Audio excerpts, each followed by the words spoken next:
الله الرحمن الرحیم د بیسټ فور یو چینل له طرفه یو ځل بیا ښه راغلاست.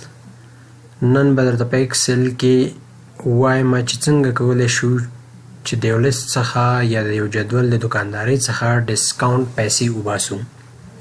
نو راځئ شروع کوو. ما دلته یو څه ایټمز اخیستي دي لکه ماوس دی، کیبورډ دی، مانیټر دی، پرنټر دی، سکینر دی، سی ډي دی، ډي وي ډي دی، نه هارډ ډیسک دی. د دوی ماوس 15 دانې دي، د هر یو قیمت چې کوم دی 200 روپۍ دی. کیبورډ 4 دانې دي، د هر یو قیمت 1500 روپۍ دی. نو اول به د دې ټوټل پرایس وباسو د دې ټولو. نو از ایکول ټو له هغې نه وروسته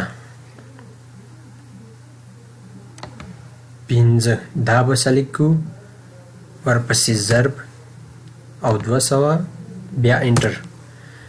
نو 15 دانې دي، د هر یو قیمت 200 دی. نو موږ ته راکړي چې د دې پرایس ټوټل قیمت 1000 روپۍ شو د 15 دانو. اوس د ټولو غواړو چې د ټولو وباسو. نو دا به داسې ډرایګ کړي او له کیبورډ څخه به کنټرول ډي پریس کړي. د دې ټولو قیمت یې موږ ته په خپل اټومیټک راکړ.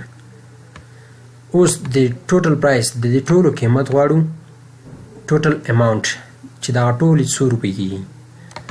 نو راځو دلته سم فرموله اجرا کوو.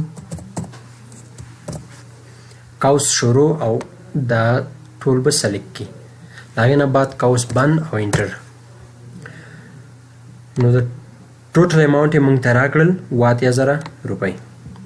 اوس دکاندار وایي که چا زیاته سودا وکړه نو هغه دپاره موږ 8% ډسکاونټ ورکوو. اوس غواړو چې دا ډسکاونټ څنګه وباسو. 8% څو روپۍ راځي. د دې دپاره راځو او دلته 8% ورکوو.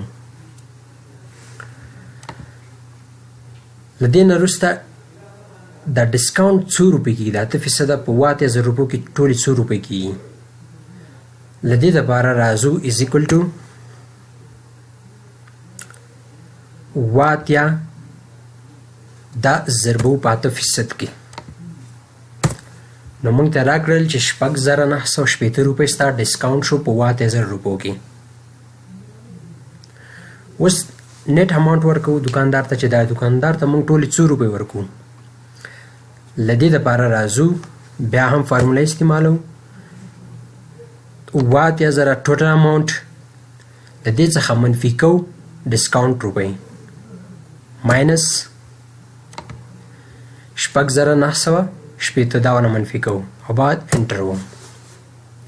نو موږ به دکاندار ته ورکوو 8040 روپۍ.